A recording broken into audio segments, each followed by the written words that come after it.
Good morning, everybody. All right, so we've already experienced a little bit of heat this summer, right? So it's been warm just a little bit? Yes. And as we continue to experience the hot temperatures, we may find ourselves scrambling just a little bit to be cool. So what are your favorite methods to stay cool? Do you go to a favorite movie theater and see a movie, or maybe to a restaurant? Do you escape to a cooler climate, head up to the mountains? There's still snow at the top of the passes, right? Do you stay in the swimming pool? Yeah, I've done that a little bit this year already. Do you eat a lot of ice cream and frozen yogurt? Yes. Or my favorite, do you loiter in front of your grocer's dairy case? When asked to move along, you insist that you are looking for organic, lactose-free yogurt produced by free-range goats born and raised in the Grecian lowlands, right? Should you be handed such a yogurt, you say, did I say Grecian? I really meant Slavic lowlands, right? So you just stay there with the door open. Whatever our responses to the physical heat are this month, we are going to look at the idea of staying cool in the middle of the heat, metaphorically. In other words, how do we keep our cool, our spiritual cool, when our lives heat up? And today, our theme is freedom in the fireworks. So it seems kind of appropriate, don't you think, for the 4th of July weekend? Gee, wonder where that came from. So in honor of the 4th, I just have to share with you another version of the Pledge of Allegiance from Dennis the Menace, just in case you want to mix it up a little bit. Anybody remember who Dennis the Menace is? Oh, okay, good. All right, my girls are going. All right, so Dennis the Menace. I pledge allegiance to the flag of the United States of America and to the republic for Itchy Sands, one nation under God, irresistible, with licorice and juice drinks for all. I like that version. That's not too bad. It probably will not catch on, but this will. On this long weekend, when we celebrate Independence Day for our nation, we will also celebrate Independence Day for ourselves, as we experience the personal freedom that can be found in the midst of fireworks. Because here's the truth, the spiritual truth. Within every hot spot, there is a cool grace of spirit. Within every fiery explosion, there is a brilliance and magnificence of source. And within every firework, there is the gift of God's beauty and freedom. So I want to say that again because I think they're very important. Within every hot spot, there is the cool grace of spirit. With every fiery explosion, there is the brilliance and magnificence of source. And within every firework, there is the gift of God's beauty and freedom. Everybody got it? Okay. Thank you. They're lovely words, but what the heck do they mean for us? Especially, what can they mean when we feel like we are at the center of the fireworks? And you might feel like you are there right now. It could look like perhaps a health issue or a financial challenge, a relationship predicament, maybe troubles on the job. Or how about trouble without a job? Unhealed wounds coming up, a deep loss, the fear of failure, the fear of success. How about the fear of being alone? You name it. Whatever it is, when you are in the middle of it, you're hot, you're uncomfortable, and you feel like you just might explode. Kind of feel like you would if you were right at the center of a firework, right? When you're at the center of the firework, you cannot see the beauty that is there. You can't see the freedom on the edges. Is that right? You think so? Right? When you're in the middle of that fire, you can't see the beautifulness on the outside of it. I want to let you in on a little secret and the way that you can connect with that cool grace of spirit and the brilliance and magnificence of source, and particularly today, the gift of God's beauty and freedom. Right there in the center of that firework. Do you want to know what this secret is? You want to know what it is? Because you have a friend that you want to pass it on to, right? You really don't need it, but you know someone that might want to. Okay, well then, lean in. Here it is. Ready? The secret is the horizon. The secret is the horizon. What, you say? I said the secret is the horizon. And so, okay, we're done. You can go home now. Okay, you want to know what that means, right? You want to know so that you can tell that friend what this is all about. Well, I'm going to elaborate here. Just think for a moment. When you're standing somewhere and your view is not blocked by the buildings, how far can you see? How far can you see? You can see as far as the horizon. And that's it. You can't see any further than that. That's it. You can just see the horizon. Now, in our physical world, we know that the horizon is an illusion, right? As we walk towards it, it always stays the same. We never reach it. But when it comes to meeting life's hotspots, explosions and fireworks, our greatest challenge is that we tend to believe that the horizons that we see are fixed walls. That's it. That's all there is. There's nothing beyond what we can see right in that moment. For instance, here are a few specifics related to the challenges that I mentioned earlier. You might say, my expenses are mounting beyond my income. Next month I have some very large bills to meet, and there just isn't any way that I can meet them. Or ever say something, like that to yourself when you're talking about prosperity and expenses that are coming up? Have you ever thought, how am I ever going to get past this bill that's there? Well, of course, what I'm going to suggest is sign up for our prosperity class, because that's a really good way to help with that. Or, I've just been let go of my job and I can't find another. There doesn't seem to be any work out there. Nobody's hiring. Or, my partner and I just split up, or my partner transitioned. I feel so lonely and alone. Or, I feel completely lost in these emotions and old wounds. They are overcoming me.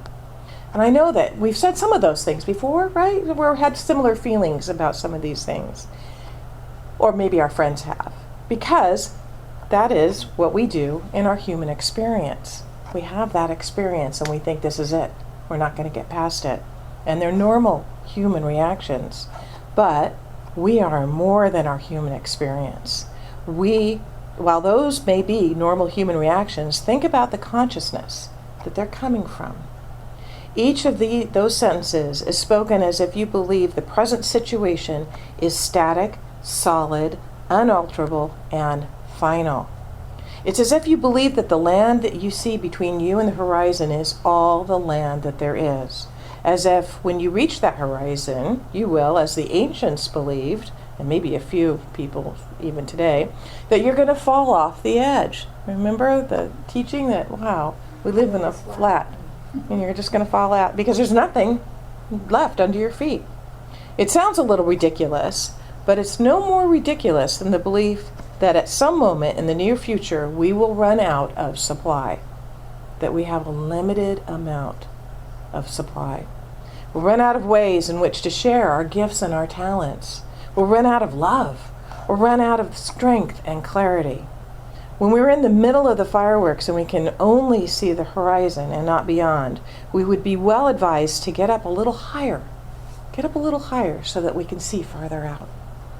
Right now, in your mind's eye, climb up on a hill where you have an unobstructed, beautiful view of life.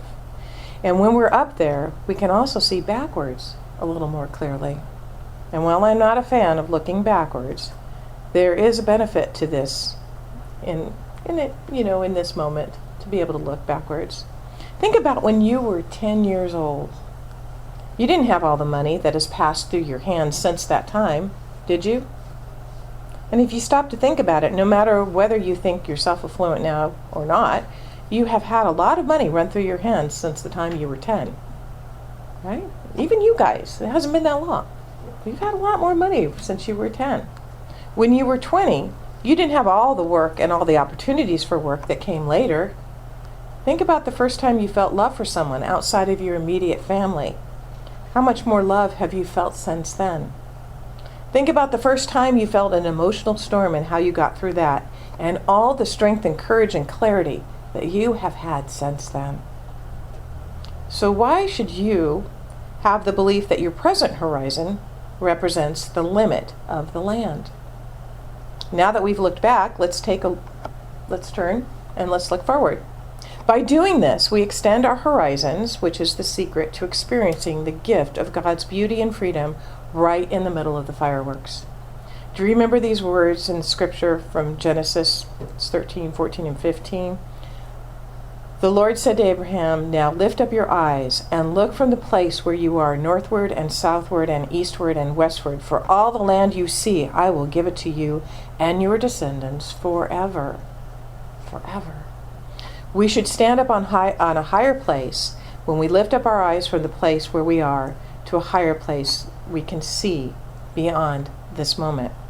We have an extended view of the horizon. All the land that you see is yours. Ernest Holmes says in The Science of Mind, the range of our possibilities at the present time does not extend far beyond the range of our present concepts. As we bring ourselves to greater vision, we induce a greater concept and therefore demonstrate more in our experience.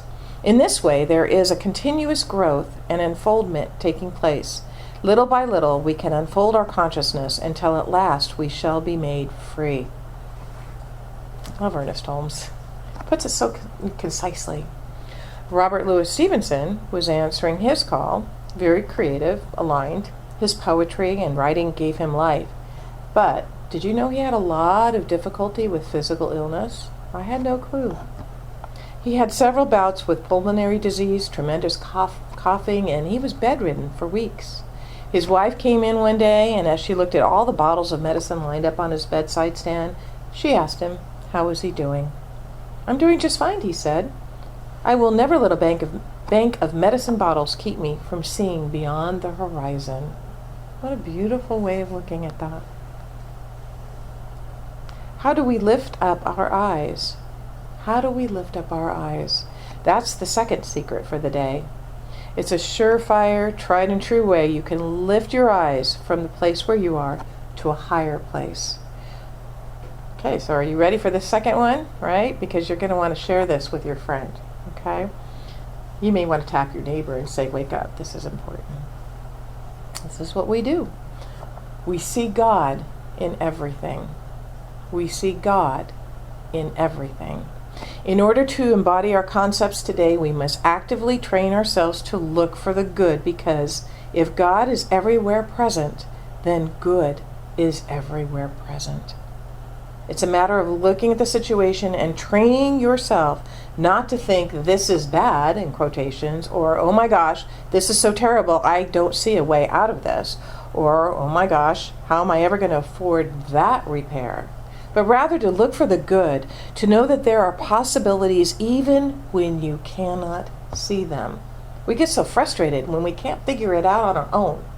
And it's like that's the time when we have to realize the answer's there. I just have to be open to seeing it. We have to be proanoid instead of paranoid. Anytime you start feeling a little paranoid, think about, I'm going to change that to proanoid. And the way to do that is to look for God's gift in the moment. This now moment, because that's the only moment we have, is right now. Yesterday's gone. Tomorrow's not here yet. We only have right now. Remember what we talked about last week? Well, some of you might remember because you were here. What was it we were talking about? What would I love here? What would I love here in any situation? What would I love here? Or, as Joy often says, how does it get any better than this? How does it get any better than this? Those two phrases right there can really turn you right around. What would I love here? Those sayings work because the moment you say them, this is the science behind it, your mind starts to look for the evidence. Oh my gosh. When you're in the midst of something, you say, what would I love here? And you're thinking, things are coming at you. You start looking for the things to love. It's pretty powerful. What you seek, you find. There's a simple and yet beautiful story of Mother Teresa.